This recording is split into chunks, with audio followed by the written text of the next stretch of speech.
L'humour, c'est vraiment quelque chose de subjectif. Tu peux trouver quelque chose à mourir de rire, alors que ton meilleur ami va trouver ça archi rincé. Moi, par exemple, j'adore faire des blagues sur les jeux. Eh Duc, mais comment ça se fait que tu as un col, et en plus j'ai un chibi? Et toi, comment ça se fait que t'as un accent? Mais je l'ai toujours eu. Ah bon? Oui?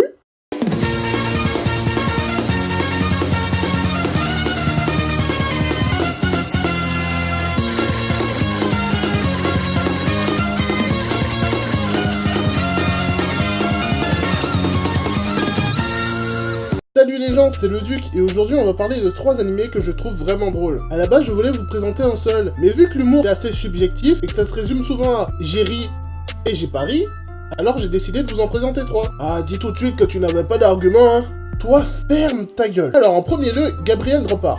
Gabriel Dropout est un animé diffusé en hiver 2017, fait par le studio Doga Kobo, et disponible sur Crunchyroll. L'animé nous raconte l'histoire de Tema Gabriel White, un jeune ange diplômé de l'école des anges qui doit aller faire un stage dans le monde des humains, pour mieux les comprendre et les aider. Une fois arrivé sur Terre, elle sèche les cours, devient bordélique, et passe son temps à jouer aux jeux vidéo. Je pense que le résumé parle de lui-même. Mais si je trouve cet animé drôle, c'est parce qu'il y a un renversement des valeurs dedans. Sur Terre, les démons sont des bonnes personnes assez sympathiques, alors que les anges sont des sales races. Les 4 personnages que l'on suit dans cet animé sont très attachants et très drôles. C'est vraiment un animé très sympathique que je vous conseille vivement.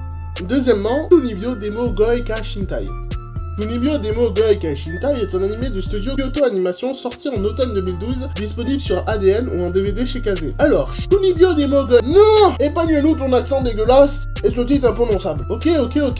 Donc, Shunibyo nous raconte l'histoire de Yuta, un jeune lycéen qui, durant son collège, était atteint d'une Shunibyo, une maladie grave qui n'arrive qu'aux jeunes japonais. En gros, il s'inventait une vie, s'éloignait des autres personnes et pensait avoir des pouvoirs obscurs.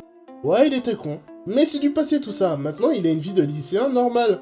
Enfin, jusqu'à ce qu'il rencontre Takanashi Rika, une élève de sa classe qui souffre encore d'une Shunibyo sévère, qui est au courant pour le sombre passé de Yuta et qui va tenter de le replonger dans son univers. Tout le charme de cet animé vient de ce côté décalé. Les personnages atteints de Shunibyo voient et font des trucs totalement cinglés. Ils ont un imaginaire débordant et sont complètement en décalage avec les autres personnages, et c'est tordant de rire. Il y a même certaines scènes de baston épiques avec des pouvoirs obscurs, de la magie, des armes giga stylées, et en vrai, c'est 2 gamines qui se tapent avec des parapluies. C'est drôle. Oui. Ouais, enfin, c'est des gamins qui sont complètement fous. Tu as kiffé parce que ça te rappelle toi quand tu étais gosse et que t'avais pas d'amis. Oh toi, tu vas souffrir. Bon, on termine cette vidéo avec l'animé qui m'a le plus fait rire ces dernières années. Et quand je dis le plus, je parle de moi me roulant à terre, me bidonnant comme un taré échappé d'Arkham. Évidemment, je parle de Konosuba. Konosuba est un animé du studio Dean, sorti en hiver 2016. Il raconte l'histoire de Kazuma, un loser qui est mort et qui s'est fait ressusciter dans un monde de fantasy. Ça semble classique, ça a un goût de classique, mais ce n'est pas du classique. Konosuba est une parodie d'isekai. Il reprend tous les codes et les traîne dans la boue. D'habitude, le héros dans ce genre d'animé a une mort assez cool ou iconique. Genre dans Moi quand je me réincarne en slime, il se fait poignarder. Ou dans Yojo Senki, le mec se fait passer sous un train. Dans Konosuba, il y a une mort nulle, mais nulle, ridicule le mec. Et en plus de parodier les isekai, il parodie aussi les harems. Le mec forme un groupe d'aventuriers entouré de jolies filles, mais elles sont toutes plus inutiles les unes que les autres. Et elles le mettent dans la merde. Et puis c'est tellement drôle, vous imaginez pas. Le héros Kazuma est une ordure, il a un comportement de pourri et s'en cache même pas. C'est le type qui utilise de la magie pour voler des culottes de meufs. Et ça le fait marrer. L'humour est vraiment gras et beauf. Et c'est ce qui est drôle. Cette vidéo touche à sa fin, j'espère qu'elle vous aura plu. Ces 3 animés m'ont vraiment beaucoup fait rire et j'espère qu'ils vous feront rire aussi. Tu peux aimer, t'abonner et partager la vidéo, moi je te laisse, je vais faire du riz. Salut.